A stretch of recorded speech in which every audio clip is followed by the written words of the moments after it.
compte bu nekk biti réew la. ci compte kan la nekk et exactement détails yi mu jotee mel na yi mu joxe mel na ni yéen convaincre leen. waaw d'abord dans un premier temps damay balayer d'abord la thèse selon laquelle Imam Dougué mu ne ce qui s'est passé à l'Assemblée nationale démb ci député majorité bi di poser ay questions d'actualité Ousmane Sonko c'est une fierté pour man c'est une très grande humiliation d'autant plus que Ousmane Sonko moom moo doon laaj ci réew mi ànd ak ñu ko gëm pendant fukki at mu ne am na solution yi jafe-jafe réew mi et ñi ko gëmoon nañ ko ci loolu mu laaj sénégalais yi jox ko levier yu réew mi moom ak ñooñu ñu ànd di gouverner mu laajaat député sénégalais yi joxaat ko député yi mu jël ñooñu nga xam ne ñoom la àndaloon doon bind programme dem biñ doxalee ñaari at dara baaxut même ñooñu ñëw wëlbatikuwaat di ko laaj ci li nga xam ne moom la doon diggee mooy kon maanaam amuñu benn programme ñoom ci seen biir à l'heure actuelle bu fekkantoon ni am nañu majorité bu dynamique boo xam ne xam nañu fi ñu jëm oui il va y avoir des nouvelles questions ou nouvelles propositions de loi à l'Assemblée nationale mais c'est des lois futuristes lay doon yoo xam ne lu amagul ci Sénégal ci ay problématiques yoo xam ne kenn mësu ko càmbar kenn mësu ko waxtaane moo waroon a doon le débat de l'actualité de démb lu bees tàq par exemple man su ma nekkoon député bokk ci majorité wu Ousmane Sonko dinaa ne ko monsieur le ministre qui est le ministre de la protection de la petite enfance muy secteur bu multisectoriel l'ensemble des ministres ñu ngi woon ci hémicycle bi démb danaa ci laaj ci wàllu santé kan moo ci occupé vraiment luy niroog pédiatre ci réew mi ci xale yi doog a juddu dinaa laaj ministre de l'éducation nationale et lan mooy obligation wu éducation wu doomu sénégalais bi ñu bind ci constitution bi lan moo ci wàll moom dinaa laaj le ministre de loisirs et xale yi est-ce que ñu ngi jot seen wàll ci loisir réew mi c'est-à-dire c'est des nouvelles questions futuristes loolu la ñu waroon poser démb comme ñoom rek ñoo fa nekkoon. man su ma bokkoon direction yu ñu dénk loolu ci yenn ministères yi. waaw mais mooy li ma la wax c'est-à-dire moom laa la wax su nekkoon dañuy projeté wu ci ay questions futuristes yoo xam ni Sénégal bu su ko diagnostiqué. j'allais me réjouir de ça mais ñoom li ñu laaj démb. lépp mooy li ñu doon waxtaanee ñoom depuis 10 ans. mooy ci 2 ans yi kon teguñu ci ñoom ñoo wëlbati ko ñoo ko doon wax ñoo wëlbati ko wax di ko laajaat. mooy gisuñ ci dara. sauf que aussi il faut préciser que question d'actualité yi questions yi dafa war a am ci diiru 3 mois yi nga xam ne moo weesu. mais je suis tout à fait d'accord. mais lan la ñu wax débat d'actualité. lan mooy actualité primordiale du Sénégal moom laa la wax des problématiques yoo xam ni Sénégalais yi ñu ngi koy dund réew mi ngi koy dund te mosuñu ko cee dégg. loolu laa jàppoon ni ñoom fa lañ doon taxaw moom it. ñun ci suñu parti bi ñu bokk. dañuy def ay recensement ci Sénégalais yoo xam ne dañoo dem en exil. am ay problèmes peut-être ak ay institutions financières dans ce pays. ñii ay banques la ñu amal problème mu xaalis ci ay prêts. ñii ay tontinu quartier. ñii ay xaalisu daayira ñii dañ leen doon tabaxloo ñu lekk xaalis bi ñu daw génn Sénégal ñu ci bari ci ñoom ñu ngi bëgg a def 20 ans d'années ci àll bi ñu nekk 3312 Sénégalais man su ma nekkoon Assemblée nationale dinaa def proposition de loi lan la Sénégal di proposer pour ces Sénégalais là. su ma nekkoon. j'ai pas compris leeralal non dama comprendre. grand salon chaque fois su ma yooyu 3312 Sénégalais la wax. yoo xam ni dañu nekk en exil en dehors du pays am ay problèmes financiers ci xaalis bi ci réew mi fi mu jaral leen ñu génn seen réew. nan la ñuy fexe ba suñu ay l'assemblée. kan moo lay amee xaalis état bi. non da may def son il faut ngay concentré wu ci li may wax dama ne. non sérieux man li ma comprendre xaw comprendre moom. déglu baax li ma lay. pourquoi laajoo li ma njëkk a laaj. qui est le ministre bi nga xam ni mooy chargé wu la protection de la petite enfance suñu doom yi xale yi nga xam ne ñu ngi ci ay mbedd wala toll ci jàng yi nga xam ni réew mi avenir réew mi ci seen i épaule lay teg ñu nekk ci mbedd mi di taxawal di yor ay yoon ma gis Ousmane Sonko junj ko sax te kenn laaju ko moom moo ko junjal boppam donte ñemewu dugg ci fond bi juste pour vous dire damay balayer thèse boobu rek que ni waxu leen fa absolument dara ba muy nekk animation su ma ñëwee ci voyage u premier ministre bi oui ça c'est très intéressant waroon nañ ci taxaw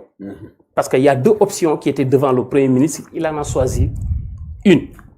man bu njëkk damaa jàpp ni bi muy waajal ne day dem Assemblée nationale c'était pour rendre démission pour démissionner demee noonu. mais démissionner à l'Assemblée nationale Cheikh. mais oui c'est la voie c'est turbine bi gën a crédible historiquement parlant pour démissionner. ci moom période bi mu toll. pourquoi muy démissionner. waaw exactement c'est très intéressant. pourquoi muy démissionner. question bi nga laaj dafa am solo. xam nga premier ministre il est devenu encombrant pour le régime actuel il est devenu encombrant pour le président de la République par rapport ak li fi benn journaliste lim ci ay turam te kenn mësu ko démentir indi na ci moom ay tâches yoo xam ni il devrait normalement c'était une responsabilité du président de la République mu teg ko devant les faits accomplis tegal ko ñaari option soit ñi moom Sénégal dañ lay teg yar la ne la il faut nga comporter wu comme un premier ministre yaru xam say rang nga taxaw fi wala nga dem exilé wu ci man nag exil bi laa jàppoon ni sax moom lañ ñu doon annoncé parce que dama gis ay similarités yoo xam ni dama ko jot a gis par le passé damaa gis ñu jékki-jékki mu dem jël benn jet privé ànd ak 7 personnes wala 8 personnes ñu jékki-jékki dem Abu Dhabi ci biir dem Abu Dhabi ma dégg ci Al Anin man comme man tamit damay wër àdduna damaa xam ni mu demee ma gis yu ne mel similarité yu ne mel fii dañoo gis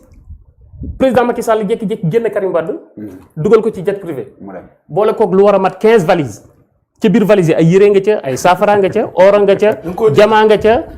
xaalisa nga ca ñu jékki-jékki yóbbu ko Qatar ma jékki-jékki yaay Adama Barrow def élection jël fii réew mi tëdd ci hôtel joxe ndigal ñu jox jet privé Yaya Jammeh ñu dugal ko 62 valises ca biir avion ba ay yére nga ca oora nga ca xaalisa nga ca jamaa nga ca jël beneen cargo gaaree ko def ci plus de 22 Hammer mu dem Guinée équatoriale toog gisoon naa ko dans le passé 1979 xam naa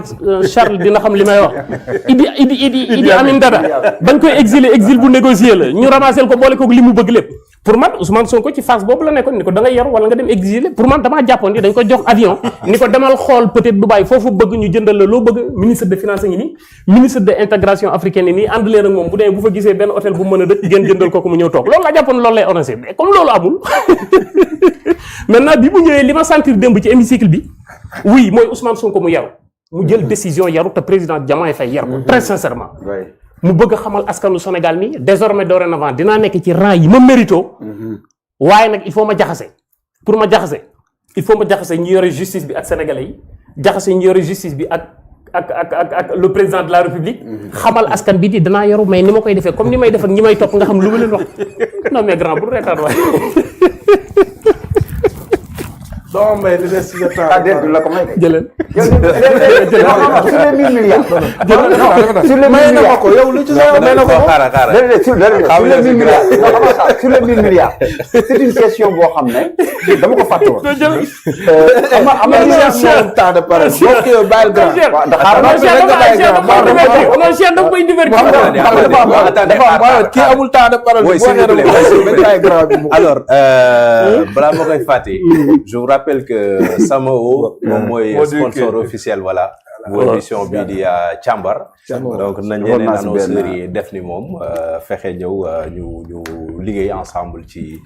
wàllu suñu tribune bi la mais aussi di remercier le sponsor officiel Samao na ngeen ko fexee gëstu bu baax a baax maa ngi nuyu aussi ñëpp ñi nga xam ne ñu ngi ñuy seetaan di ñu bàyyi xel et je vous demande à s'abonner massivement à la chaîne BP Actu. Doyen Charles. donc à vous la parole. c'est comme vous voulez quand vous voulez. non après daañu incha allah daf fi am benn genre hippon boo xamante ni kaa dugal Cheikh. waaw oui hippon saw nag yooyu nga xam ne lay teg dëgg rël loolu laa fi dégg loolu c'est-à-dire